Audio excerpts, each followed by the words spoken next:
This is DJ the Prodigy Pen, and you're listening to the Ringside Report. Hey, this is Cain Velasquez, and you're listening to Ringside Report Radio. This is Chuck Liddell, and you're listening to the Ringside Report. Hi, he's Wanderlei the ex-Murder Silver, and you're listening Ringside Report Radio. This is Tito Ortiz, the People's Champ, and you're listening to Ringside Report Radio. This is Uriah Faber, the California Kid, and you're listening to the Ringside Report. This is Randy, the Natural Couture, and you're listening to the Ringside Report. Hi, this is Vito Belfer, and you're listening to Ringside Report Radio. This is Chael Sonnen, and you are listening to Ringside Report Radio. This is Georges St-Pierre, and welcome to Ringside Report Radio.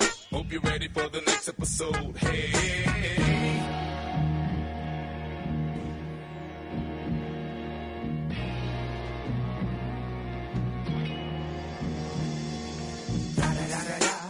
It's the one and only Digo Double G. All right, welcome to the program. It is Ringside Report Radio. I'm Dave Simon.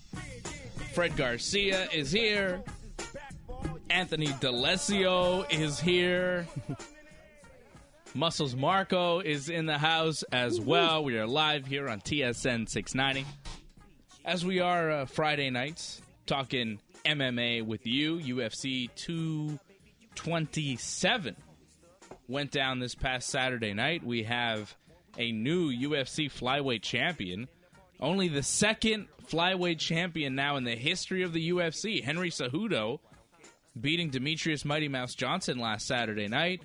TJ Dillashaw knocking out Cody Garbrandt to retain the UFC bantamweight title. And now the UFC's on a little bit of a break. The next UFC show is not until August 25th. We've got 2 or 3 weeks here kicking around without a UFC event, as they'll be in Lincoln, Nebraska, August 25th. Justin Gaethje and James Vick in the main event of that one. So, not a lot of UFC going on in the next couple of weeks. UFC on a bit of a break, but of course, we never take a break. I was going to say, what the heck are we going to do? No, what are you talking about, AJ? What are we going to do? What do you mean? We've got Conor McGregor and Khabib Nurmagomedov official. We know when Conor will be fighting. It'll take place UFC 229. 229? 228? What is it? It's October. It's October 6th. Yeah, 229. And what we're gonna do is the show is gonna go on, and it's gonna be good. That is what we do. Unless of course it isn't, because AJ, he may derail things. You never know, AJ. I was gonna suggest this for the next couple of weeks. Why don't we talk about why there's no raccoons in Ireland? That's the biggest mystery to me. Yes, of course, our friend Wally from out in Ireland was here last week with us, visiting for Wrestling Uncensored episode 400, which happened last Saturday night here on TSN 690. And he informed us we saw a raccoon, and they had never seen a raccoon before because there are no raccoons in Ireland, which surprised both AJ and I, as we spent a lot of time together, AJ. We spent a lot of time together last week hanging out with our buddy Wally from Ireland. I mean, we went to the TKO show together last Thursday night, and then Friday night we were here together doing this show. That's right. Saturday you came for Wrestling Uncensored 400 in your gi, dancing in traffic and doing karate poses. No. First of all, in the middle of the street on René Lévesque. Okay, this happened, Fred. You missed Wrestling Uncensored 400. Fred was not here. We had a packed house. It was a celebration. True. And AJ was here in his gi. First in the middle of the street, and then later he told me that he couldn't see anything when he was there because he wasn't wearing his glasses. So bad things could have happened to AJ.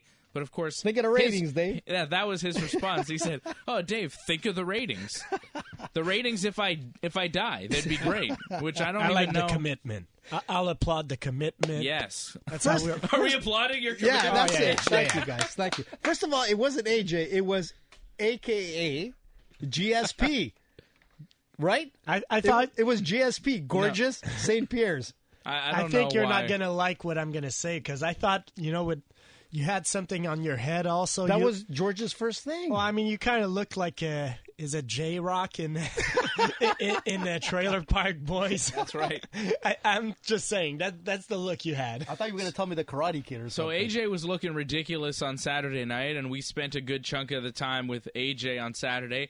And then Sunday, There's a video. I wound up. Did we go for dinner on Sunday? Yeah, we had dinner on Sunday, and then you all came over to my house. That's right. Right, you and Marco and Johnny North and Wally and Amy, you all came crazy. over. And then Monday, I saw you again, and we went for lunch downtown with Wally. So, Fred, I've been spending a lot of time with AJ. It feels like I never left you, And my buddy Sebastian, too. Yeah, that's right. Shout out to Sebastian. That's right. No, we had it's been a crazy week, man. I feel like I've never left you guys. I should have just stayed at your place and just crashed there. No, that's all right. Right? I think we're good.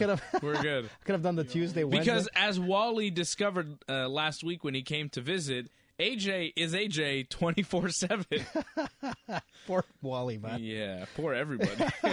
No, it was great. It was great, AJ, and we appreciate you hanging out. And it was a good time. We had fun. And we got the videos to prove it, man. People got to What? see the videos. The video of you in the middle of the street almost getting killed. That one. There is a video, yeah. There's the pre-video that we did with Wally, welcoming us to the hotel, that whole thing, which was pretty cool. Yeah. That was about an hour long. And also what we discovered is they have no Dollarama in Ireland. And crickets. So you and I went on a trip with Wally to the Dollarama where you were convincing me to purchase these little toy guns with little darts in them, right? You were like, Dave, it'll be good for the show if we have these guns because we can shoot at a target and we can make our picks that way for fights. And I didn't really understand it. And the more I thought about it, the more I thought, well, that's completely ridiculous because your idea for this concept was it would be random. We would be shooting and the fight picks would be random. But when you shoot a gun, than a lot of people do. Exactly, Fred. Yes. That's what I was thinking. But when you're shooting the gun, you're aiming for something, so it wouldn't be random. No, You'd be you put a aiming. blindfold on you and you shoot. Okay, there you go. Well, that's no good. So what I decided to do with these guns is bring them in here. We have little toy guns. Fred and I both have them. Not that we can condone like walking around with guns or anything. No, these are toys. These are little toys, right? So Fred and I each have them, and where's mine? In these guns, we each have 3 darts. What do and I have told here? Fred before the show I got a target here. that he is allowed to shoot you during the show. He wouldn't be the first. And I am allowing myself to shoot you during the show as well. Oh my God, that's pretty close. See? So if you start saying crazy things, if you mention Mackenzie Dern and how she's the future of MMA and how much you you're love her. absolutely right, Dave. If you I start agree. going on your AJ stuff, Fred and I have carte blanche tonight and maybe in the future to shoot you with these toy guns. And Well, how many darts do you have? Because there's going to be a lot of darts tonight. Well, we each have 3 darts. You're gonna need And more than if that. Fred or I run out of darts, we're just going to cut off your mic Yeah, but what- entirely. but what about mine? We're just going to cut your mic for the rest of the show. We're going to be like, nope, AJ, that's enough. You've gone too far. We're going to cut you for the rest Where's of the Wally show. when I need him? And I think we should also shoot AJ Muscles. immediately because he What? was harassing other people that work in this building just as we were coming on the air. Like 2 minutes before the show, AJ was like waving at our friend over there in Shome, and there's other radio stations here, and she came over and she's like, what? And AJ really had nothing to say. It was I very did strange. because she was waving, and I'm like, "Oh, Dave, you're snubbing the She girl." was waving at me. I waved back at her, and No, then that's it. you didn't That's how it wave. was. Yeah, I waved first, and then she waved back, and then we moved on with our business. It's a great show, Shom. I So love here Shom. we go, AJ. Oh no!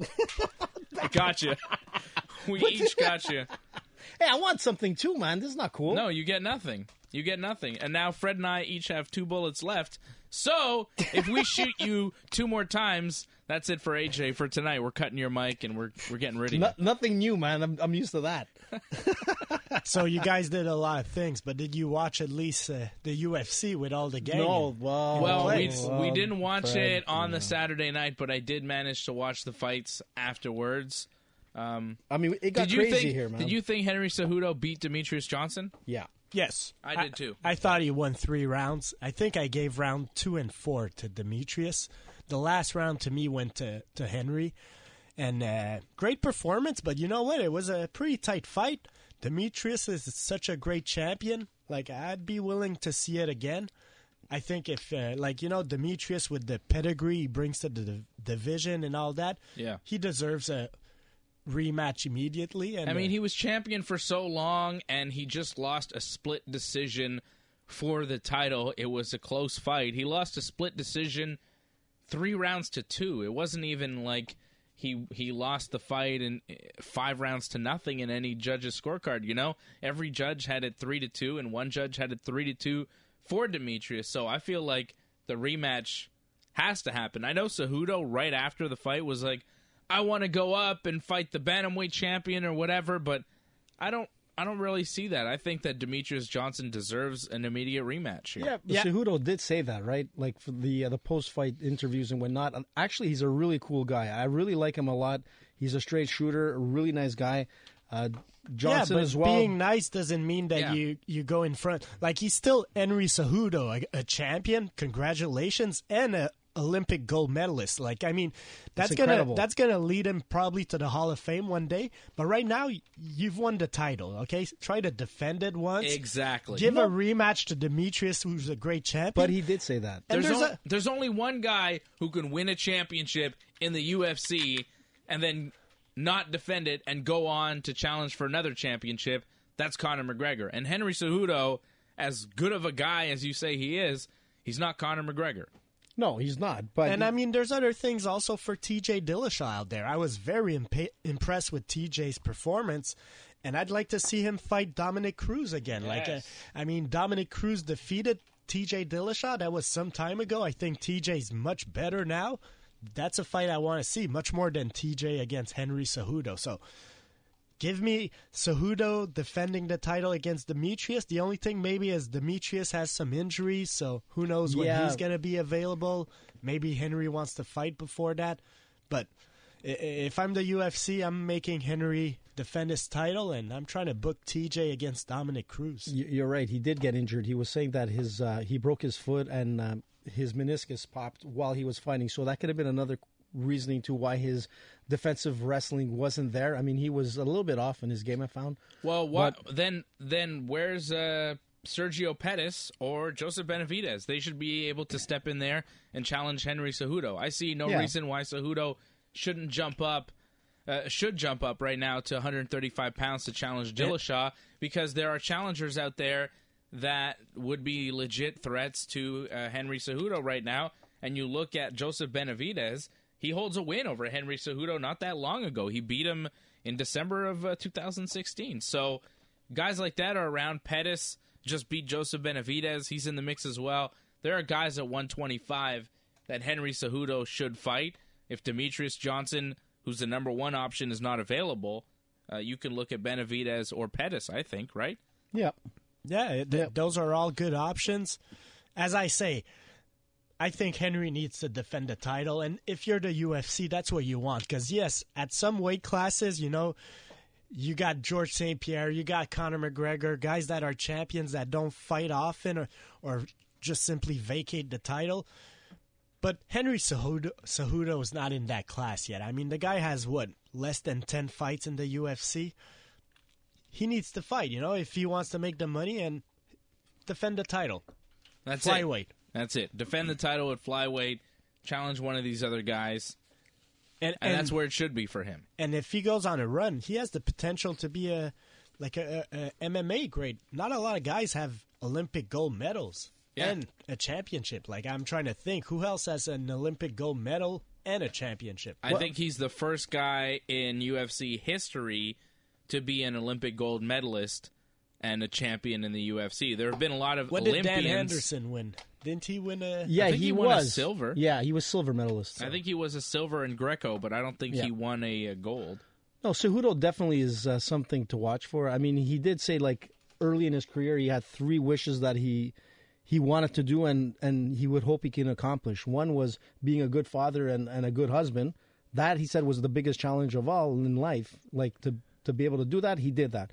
He said he was going to be your mother's wish. By the way, that's Anthony. my mom. She's listening for you to be a good father and a good husband. So I'll get the 2 out of the 3. When are you going to do that, Anthony? Take it easy, Fred. Where's that gun? Dan Henderson didn't medal at the Olympics, by the way. I thought he'd won a silver in something, but no, I was so sure he did. He went to the Olympics in 92 and 96, 92 and 96, placing 10th and 12th respectively. So he didn't win a medal in the Olympics. Henry Cejudo won gold. What did Yoel Romero win? He was silver medalist. Okay. Maybe. So, anyways, what I was trying to say with Henry is that he had written down that he'd be a good father. Yoel was an Olympic silver medalist. So he said he'd be a great father, great husband. That was his first thing that came out. He said he would be a medalist in the Olympics. That came out. And he said that one day he'd be the UFC champion. And he obviously proved that. So, I mean, this guy, he's a hard worker. He has good ethics. And he obviously proved it. I mean, Demetrius never lost. What is it, 11?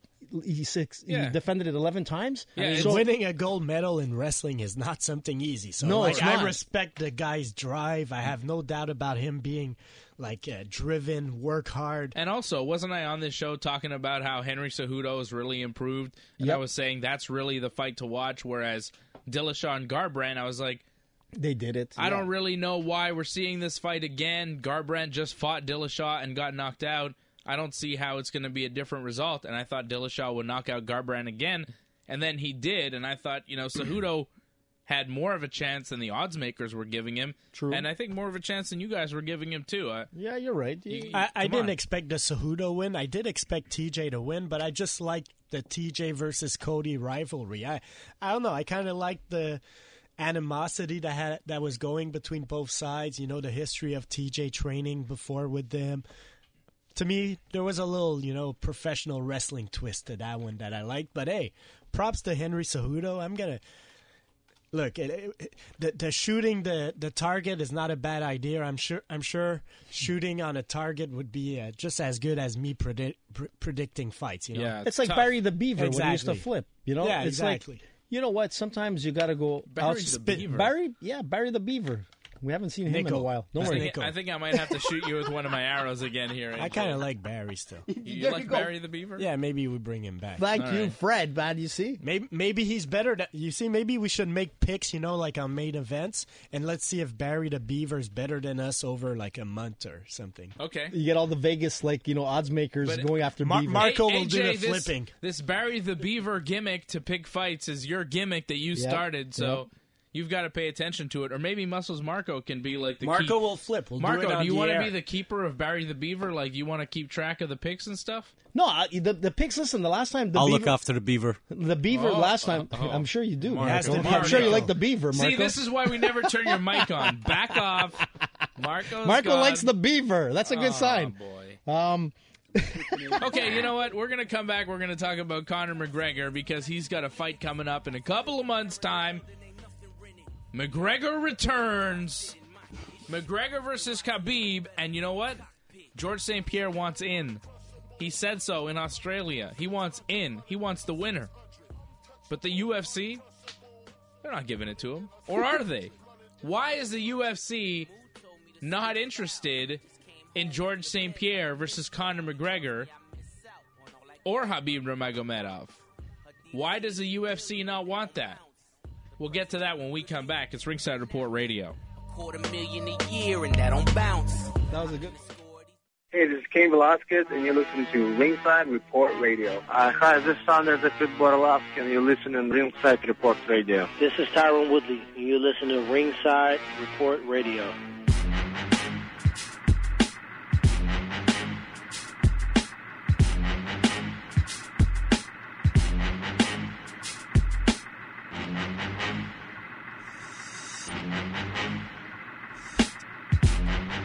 Welcome back. It is Ringside Report Radio. I'm Dave Simon, Fred Garcia, and Anthony D'Alesio here with me, here with you every Friday night. AJ. What about AJ? What about you, AJ? Oh, I thought you forgot to mention me again. I just said Anthony D'Alesio. What do you want me to say? Isn't that your name? Yeah. Anthony Jr. So Anthony AJ. Because that's what you prefer, because you think it sounds better. Repeating your name is not good radio. I might have to use this next arrow. Yeah, that's right. Wait. And you can see a picture of the guns that Fred and I have. Fred and I have toy guns, and we are pointing them directly at AJ tonight. And you can see those pictures right now on my Twitter, at Dave Simon MMA. Fred and I with our guns in studio. And the rule is, if we run out of bullets, AJ's mic is off for the rest of the show. It's going to be a quick show for me. I only have 2 bullets left, and Fred is thinking about using... If either of us run out of bullets, Fred, you or me, AJ's done. Hey, listen, like Ted Teven used to say, right? They're not real bullets. They're chocolate bullets. Exactly. No, these are not real bullets. These are toys. We're not arrows. Arrows. Yeah. Call them what they are. They're little arrows that come out of this plastic gun. Let's see if we can get the... Hold on. Wait a second. Let's see if we can get the sound effect on this gun here. Let me hear. Oh, man, it actually hit me. There you go. That's me shooting my second to last. No, yeah, my second to last. So I have one more arrow now, AJ. Yeah, but that was a wasted one. If I shoot you again, we have like more than half the show left, and I only have one arrow left. If I shoot you again, you're off for the rest of the show. Dude, I need a break, man. Shoot me. You need a break because you're trying to tweet something right now. It's going to take you the rest of the show to do. Because AJ tweets like a turtle, like a guy who's not really good at Twitter. Like just a 70-year-old. Yeah, just seeing him work his phone over there. It's just weird looking. You like it, I'm going to Dave. put a story on I'm going to add to my Instagram story right now, at Dave Simon MMA, of AJ trying to tweet. How'd that work? Yeah, AJ trying to tweet. Just unbelievable. Look at this. Look at the 2 arrows. Yeah, you got arrows in your coffee cup. So, Georges St-Pierre says he's interested in fighting the winner of Khabib Nurmagomedov and Conor McGregor. Is this a fight you guys want to see? It makes a lot of sense, For right? Sure. This is the fight. That's what's going to happen. We've been saying that for a while. Like, that's definitely the fight. What? What the heck was that? Don't worry about it. That's just the story kind of... Anyways, don't worry about it, AJ. Somebody should shoot me with a bullet now for doing that. Oh, give me that gun, Fred. Yeah.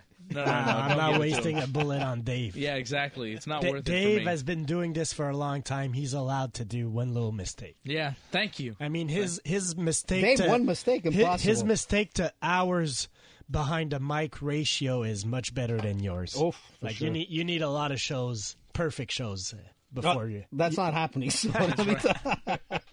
That's right. So Freddie is correct here, AJ. GSP Khabib, of course. This is the fight. Yeah, that's the fight. GSP Khabib or GSP Conor, whoever wins that fight, to me is the biggest fight to make for the UFC. Right? It's the biggest money fight they could possibly make. But Dana doesn't see it like that. It seems like this week he was saying he doesn't think GSP gets a title shot because basically like GSP vacated the welterweight, then he vacated the middleweight title. But yeah, I say the same thing. But he should still get the fight because that's the fight that makes the most sense. I'll tell you where it doesn't make sense though is if Conor and Nate win their next fight. I think the UFC does the trilogy first. I think that's what they want to do. Exactly. But if Nate were to lose to Dustin Poirier, and I think if Conor loses to Khabib, then Khabib versus GSP makes a lot of sense. If Khabib beats Conor, I could see GSP getting the next shot there because I could see the UFC say, yeah, there's no better fight for Khabib than GSP. Like, what's going to make more money? Khabib versus... The rematch? Maybe, yeah. It depends. Because if Conor loses to Khabib, he's probably going to want another shot at him. Yeah, there's a rematch to be made. Does he want it quick? Does Khabib want a quick turnaround? You know, there's a lot of questions to be answered. A lot of things could happen from there.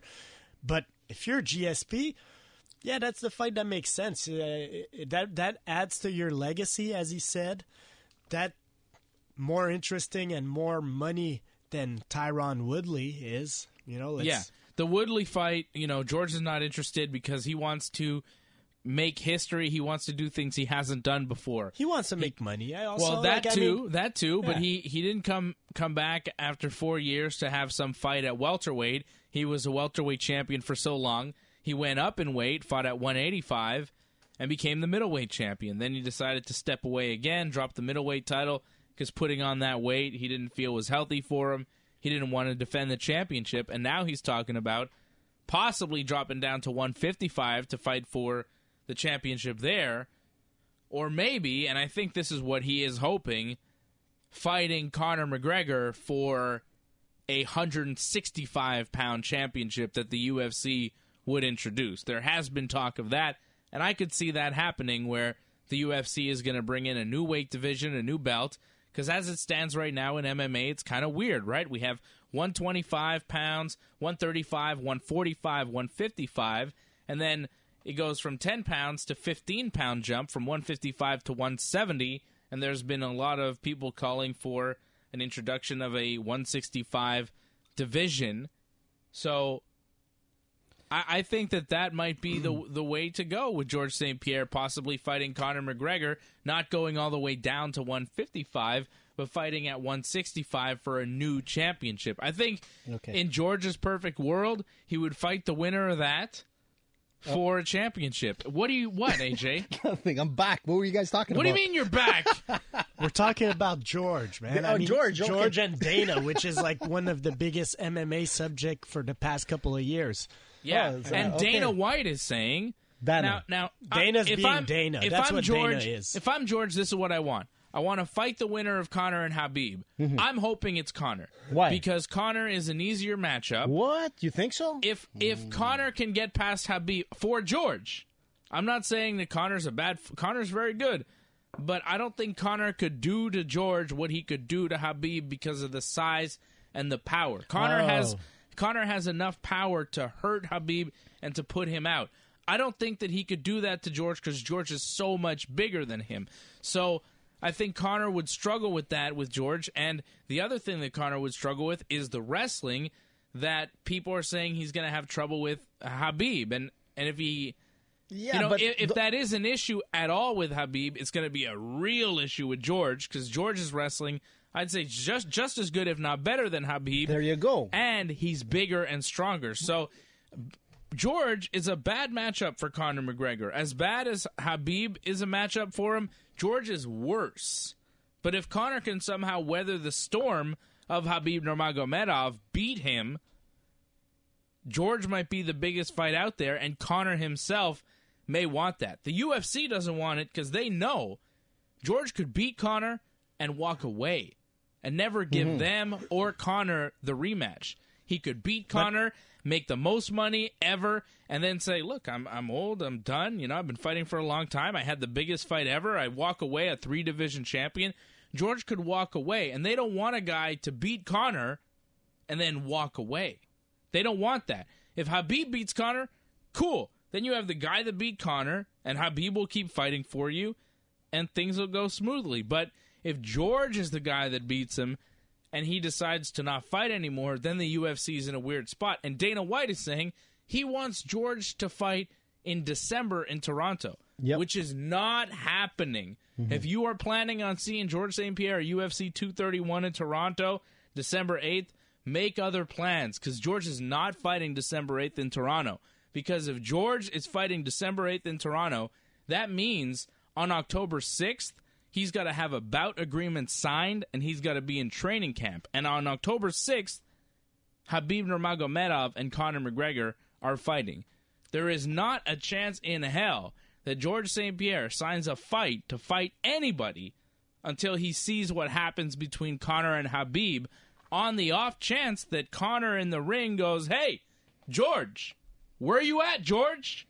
And then all of a sudden the money is there. So do not think that George will ever, ever, ever sign to fight for that UFC in Toronto. Dana wants to use George to sell tickets for Canada, and George is not going to be used in that way. He wants big fights.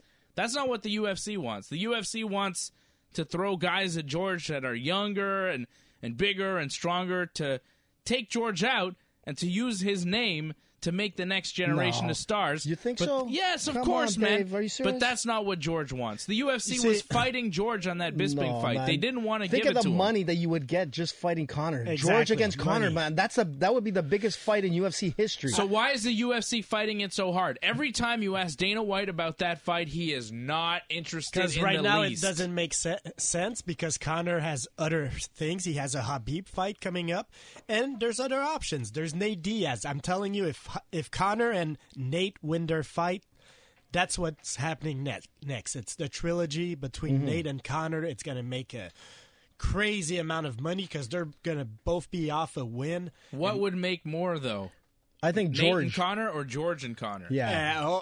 I don't think Nate and Conor have a history, and that's going to make just as much money. Yeah, he's got a point there, Dave. Actually, So- Fred, I kind of agree on you. Exactly. So if you're the UFC... And Nate is less dangerous to Conor. Conor did beat them in their last fight. And if you're the UFC, you're not committing to George right now. But I'll tell you what, in a couple of months, if let's say Nate gets destroyed by Dustin Poirier or gets injured and Conor wins a quick fight against Khabib, I don't think it's happening in Toronto. I completely agree with you on that.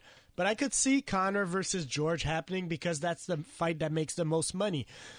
The UFC now is about money. They're trying to cash into the investment they made. And if that's the fight that makes the most money, it's going to happen. So it's about, the options available out there. And George right now might be number one. He might be number two. He's not the first option right now. Yeah, but that's weird because George is, I think, the option that would make the most money. So it's odd for the UFC to not. Conor is the one driving the money.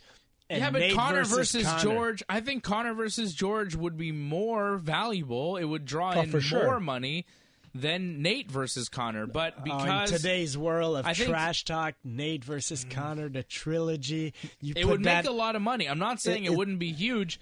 But with Georges St-Pierre, he's such a I think that'll icon of the sport.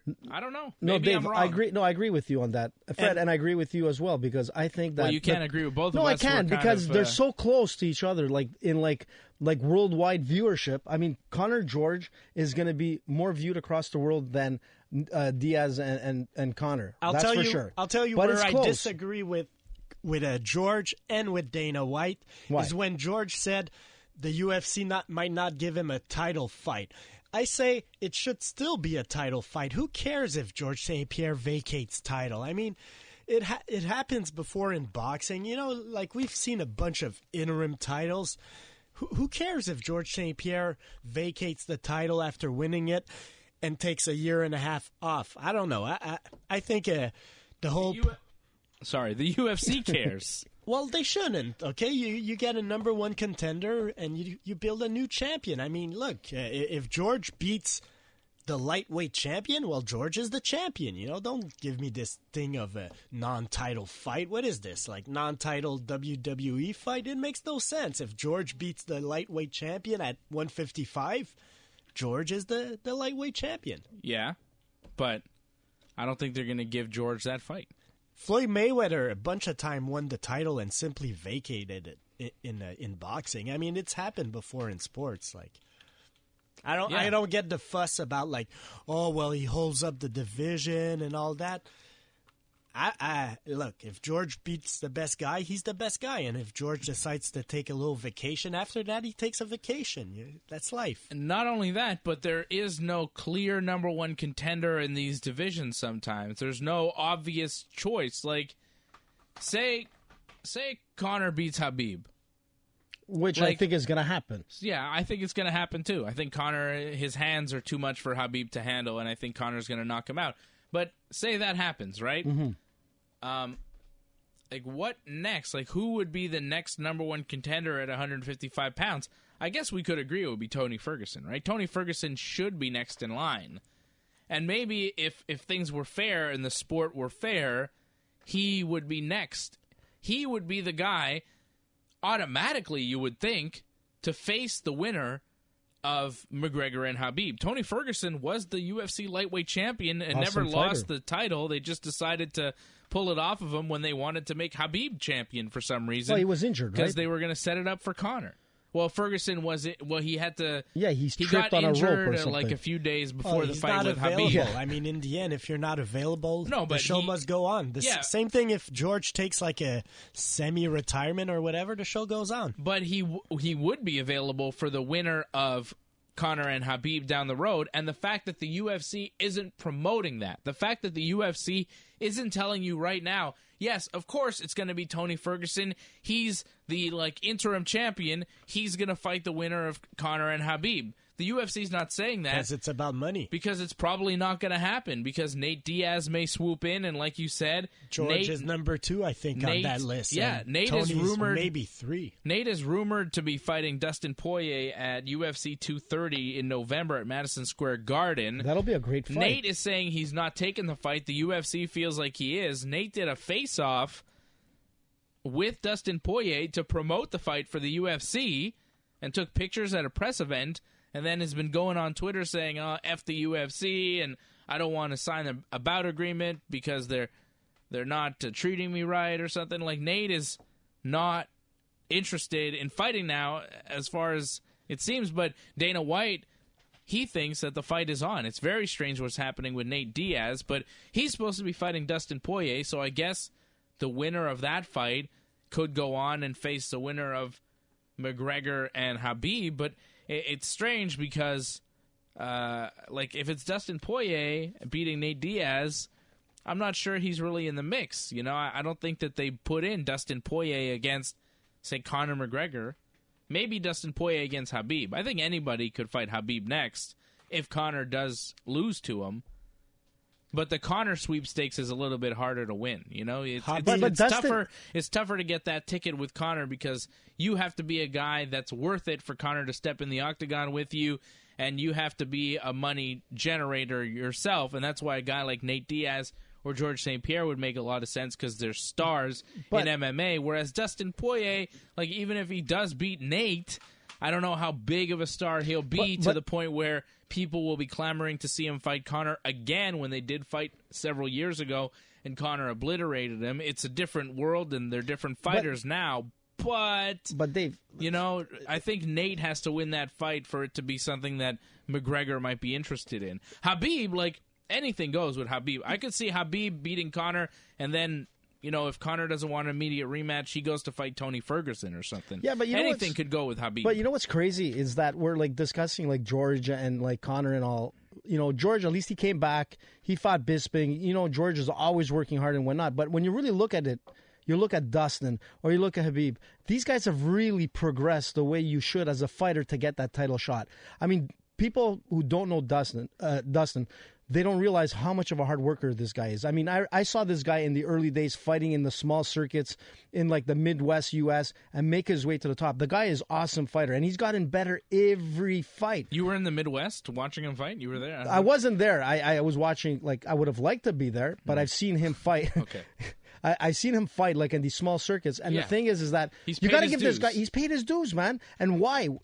Habib or Dustin. Look, these guys are legitimate fighters that should get that shot. If Habib and Dustin win, I could see that happening because if Habib wins, yeah, maybe George would be interested. But is George that much interested in Habib? I don't know. Exactly. So if the draw is Conor, that's the money fight. Yeah, exactly. If Habib wins, he becomes like Henry Cejudo. He becomes a champion. Great for him, but he needs to defend his title. He's probably making good money against Conor right now. But if he wins against Conor, then he's gonna make real money because he's gonna be he's going to have a bargaining chip on his side saying, hey, I'm the champion. If you want the rematch, I want to get paid, or right now, he's probably making good money. If he beats Conor, it's going to. Yeah, that's when it opens up and he can be like Nate Diaz where he can call his own shots and only fight every 2 or 3 years and make millions and millions of dollars. But he probably wants to fight again soon, I imagine. Yeah, well, we'll see. We'll see what happens with Khabib. And, if he does beat Conor, you never know, but I agree with you. I think Khabib should fight, if it's not going to be Conor immediately, Khabib should fight just, whoever's next at 155, like Tony Ferguson or Dustin Poirier or Nate Diaz or somebody like that. But if Khabib does beat Conor, I wouldn't be surprised for the rematch to happen because Khabib would want that. It'd be the biggest money fight for him, and you would figure Conor would want that because when he lost to Nate, he wanted to run it back immediately, and the UFC made it happen. Maybe because the UFC wanted it too. maybe Khabib keeps calling out GSP and GSP accepted. Hey, I'd love to see Khabib versus GSP. Like Khabib beat Conor and then he calls out GSP immediately. Well, he said it before. Like he wanted. That would be cool if Khabib says, like, look, I don't even want to fight Conor. I'm not interested in this fight. I beat him. I'm over it. I want to move on. Give me Georges St-Pierre. I want the real challenge now. I could see Khabib saying that. I mean, Khabib's about he's about the title. Like he's about money, of course, but he wants to be the best. Yeah, exactly. He wants to be recognized as a great, and he knows he has to beat some of the greats to do so. Conor does too, though. You know, and I could see Conor's already one of the greats. He has 2 titles, everything. Like he's one of the greats. He needs to. He is a great. You know what though? I'll tell you what though. He won that second title in November 2016? Yep. We have seen 2 guys since then do it too. Like when Conor did it, it was rare. It was like the only guys who had done it were BJ Penn at lightweight and welterweight and Randy Couture at heavyweight and light heavyweight. And then Conor McGregor did it, and it was like, wow, the only guy in like the more modern era to do it. Right. Since then, it's kind of no big deal. George came back. He won the title at 185.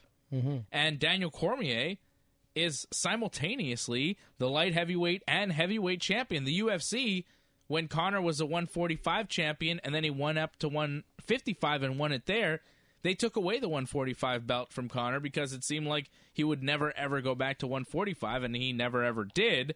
But with DC, he's saying, I want to fight at 205, defend my title there. I'll fight at heavyweight against Brock, and I'll defend my title there. So since Conor has left, that thing about the 2-division champion, it's not so special anymore. When he did it, it made a difference. But now it's like... Still Hall of Fame company. I mean. For sure. He's one of other guys to have done it. And you know, I'll tell you what. Conor kind of opened the door and opened the eyes of other guys like George and DC to say, hey, maybe this 2-division thing is a good idea. I kind of like it, and that's why I kind of hope they do add a division at 165, 175, and 195. Because I'd be happy to see guys move up a division, go down a division, you know. Yeah, win more titles. Why not? Exactly.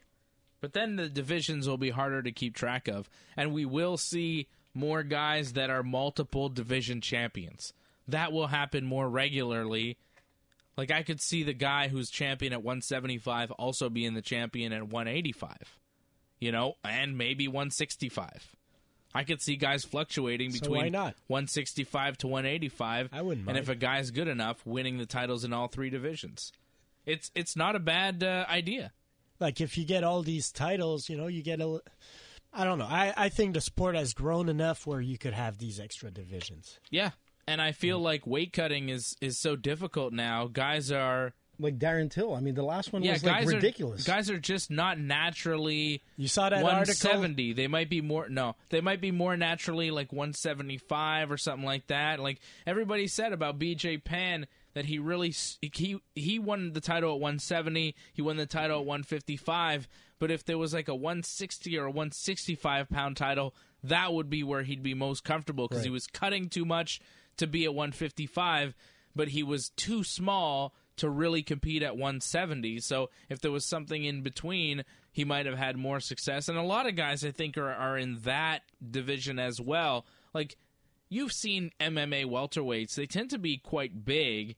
And then MMA lightweights, they're bigger too, but they're not that big, you know? And 165, there's a lot of guys, martial artists walking around that their good weight division for optimal performance would be like 160, 165, and they don't have that option. Have you guys seen the Husimar Palhares picture? Oh, yes. What division is that?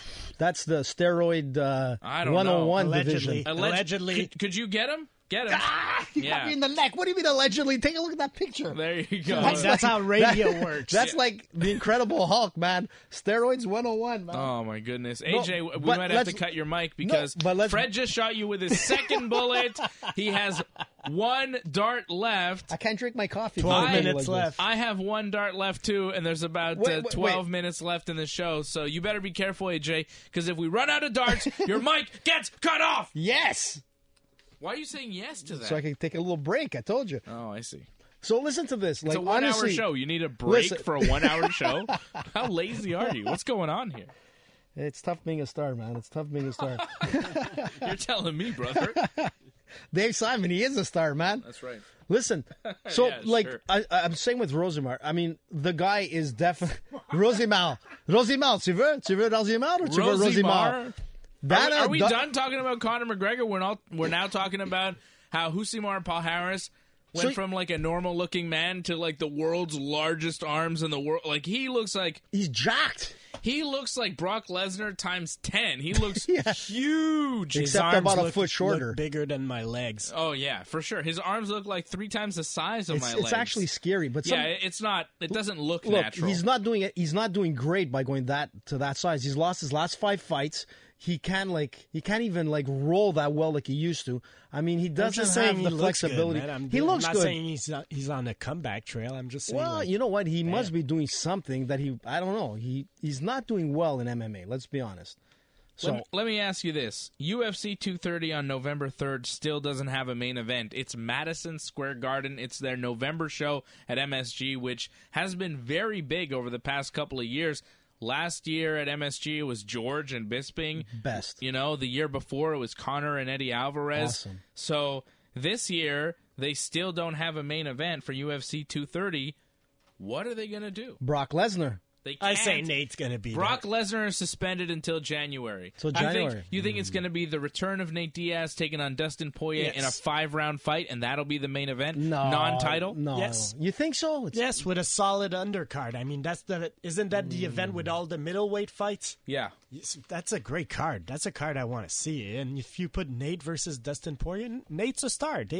Look, right now, a successful pay-per-view is around 300,000 pay-per-view buys, I would say. So Nate does that, I think. The return of Nate. 300,000, you said, right? I don't know if that's a main event. And they're kind of hoping that Nate wins so he continues to have that. Like, if you're the UFC. How about Cyborg against Amanda Nunes? What's the deal there? That would be cool, yeah. Can we do that? I think that would be awesome. We need to see them. That's a big main event. What about Luke Rockhold? When's he fighting next? He's fighting Chris Weidman at some point. That's on the card on UFC 230.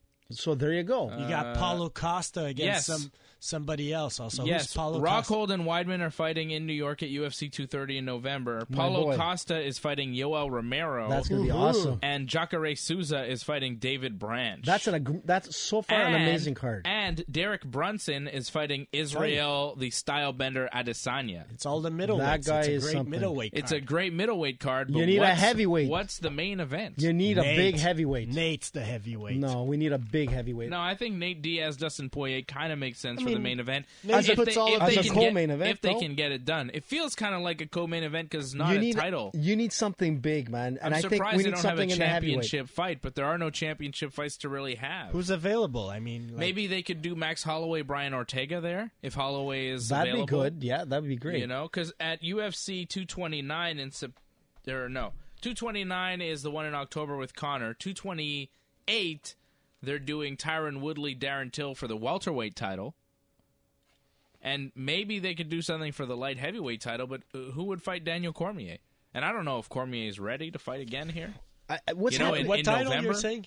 For light Cormier? heavyweight? Yeah, maybe at light heavyweight. Because I don't think he defends the heavyweight title until Brock Lesnar comes back, and I think Brock Lesnar probably fights Super Bowl weekend against DC because he's going to be available only starting in January when his suspension's lifted. What I would love to see somebody like coming out of the woodwork, man, like, you know, hearing that Bones Jones is getting like completely like that'd be incredible. That would Imagine be the return. That's the return DC of Bones John Jones in November. My God. Now it's not going to happen. But you never know, man. Let's hope. John Jones is saying a bunch of stuff on social media that he's going to be back and all that. I'll believe it when I see it. I believe been disappointed too many times with the man. I've called him John Jesus Jones because I believe he could probably walk on water. I got it. But you know what? Wait, what about this fight? He's disappointed me too much. What Triple about J?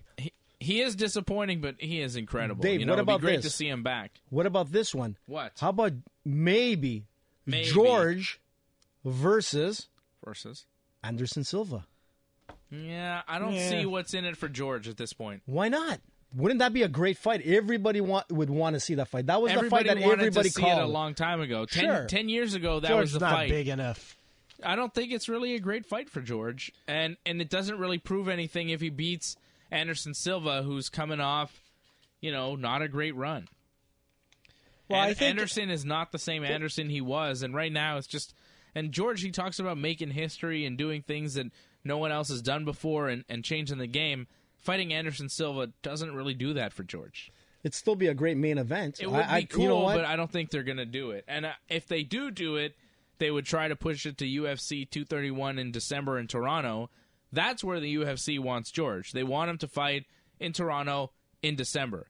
Like I said, it's not happening. I don't think we see George fight until 2019 because no, because he needs to know what happens between Conor and Khabib. Like, why would he make a move and be in fight camp for a fight in November or December while Conor and Khabib are doing other things, right? It doesn't make sense scheduling-wise. George has to wait for Conor and Khabib to fight to see if maybe he can get in there and get Conor McGregor. That's the money fight, and it's possible right now. So I don't think there's any way.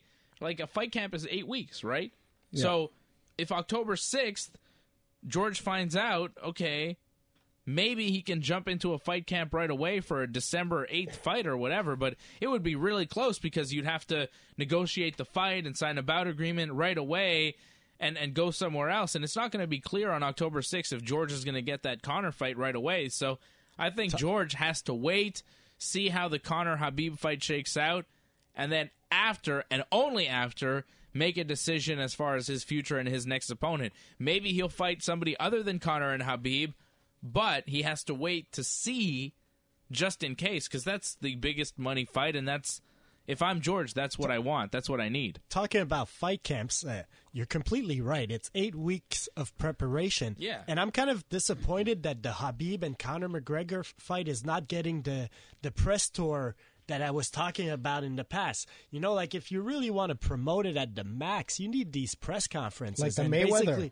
Yeah, exactly. Like, you gotta give the people the show. That's what sells it. We're still in August, though. Wait till September. It's been said there wouldn't be a press tour. There's no international press tour. You know, they're not going to be going at, like, New York, L.A., and it's been said that the next press conference is basically when they, on October, like, 4th or whatever. Wow, you know? fight week. Yeah, exactly. Interesting. Yeah. No, I agree with Fred. I mean, they need to hype it up because, like the Mayweather, we all remember the Mayweather circus.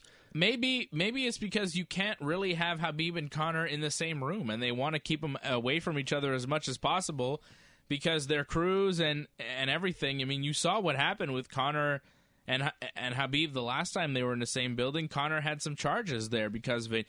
He is out of control. And maybe it's wise for the UFC to keep these two separate until the fight. No, man. Wouldn't you want to watch that? I mean, you would. But look, it could stop the fight from happening. Bring extra security. Exactly. Lumberjacks. You know. Different sport. I think people are going to be excited about it. Conor's going to do some media leading up to it. Habib will as well. And the UFC is going to hype it up. The press week, like the fight week is going to be full of press things. Yeah. But still, I would have liked the soap opera. Yeah, exactly. That's what you need. You need the soap opera. I mean, look at the fight with Mayweather and Conor. I mean, all the bars. Well, I'm just talking about just Montreal. But just think about it. Like every bar in Montreal. Just talking about the city of Montreal. If you weren't on the reservation list or whatnot, you couldn't just walk into any place. It was that packed. Because of that sure whole about soap that? opera. Guaranteed. I went to all of them. Are you sure about 100%. That? Or are you just making a statement without knowing? Actually, Dave, you remember I was going around. I even called you. There's only 2 minutes left of the show. No, Dave. Don't. We might hold that bullet. Hold that chocolate bullet. But you need to hype it up. And I agree with Fred. We need to do it. We need to have another bus incident or something crazy. So that everybody around the world knows. Not another bus incident, because then Conor is going to wind up going. How about an Uber? Get him in an Uber. Get an Uber. They'll wind up going incident. to jail next time, and there'll be no fight, AJ. You don't understand how these things work. Think about the ratings, Dave. Stop saying think ratings. about the ratings. It doesn't apply. It doesn't apply. You know what, AJ? Oh, my God. They're both pointing at me. This show is nearly over, and we said if we run out of bullets, and me and Fred are on our last bullets. Fred, I think it's time to take AJ out and cut his mic. Yes. There you go. AJ's done for the show. Thank you, AJ. That's it. We're running out of time here. I was trying to get the music going, but It froze over here on me. That's what you get when you shoot AJ. Oh, AJ's still there. You can't get rid of AJ. That's what my ex-girlfriend said. Oh, my goodness. AJ is still on, I guess. Which one? Yeah, exactly. Which one, AJ?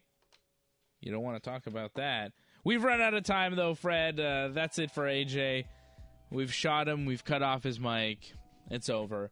We do not condone any kind of violence on this show, but when it comes to toy guns and shooting our friend AJ, it's fun.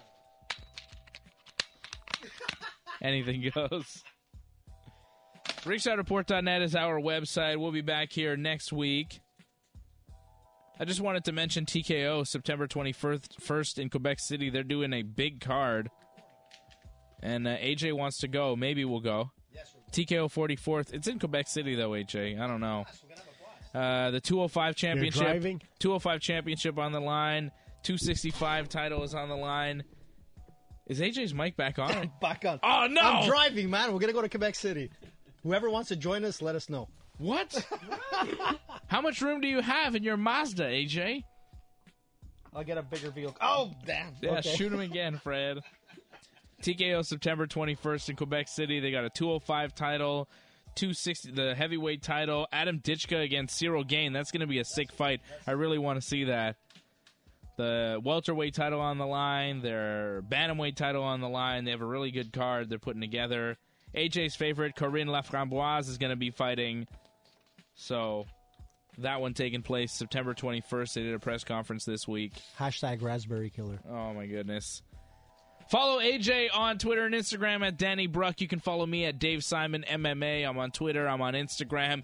You can see pictures of the guns we're pointing at AJ in studio on Twitter and on Instagram. Every Friday night on my Instagram, I do little Instagram stories behind the scenes of Ringside Report Radio that you can check out at Dave Simon MMA on Instagram. Freddie is on Twitter at Freddie MMA. Marco Muscles on Twitter at Marco Muscles. RingsideReport.net is our website. Download the shows on iTunes. You can subscribe on iTunes. We're on Google Play. We're on YouTube. All our shows are on our YouTube channel, youtube.com/ringsidereport.net. We had Dave and Johnny live on the YouTube channel today, myself and Johnny North. Dave and Johnny live we were on. Were you watching, AJ? No, I wasn't watching. But Your mic's off. It's off again. I didn't watch, but I was told that the show was awesome. Thank you. Yep. Who told you that? Hey, man, our fans. All right, good. They text me. Well, Dave and Johnny Live went down this afternoon, and Wrestling Uncensored will go down tomorrow night right here at midnight on TSN 690. Myself and Johnny North talking professional wrestling. For Muscles Marco, Fred Garcia, AJ, I'm Dave Simon, and this has been Ringside Report Radio.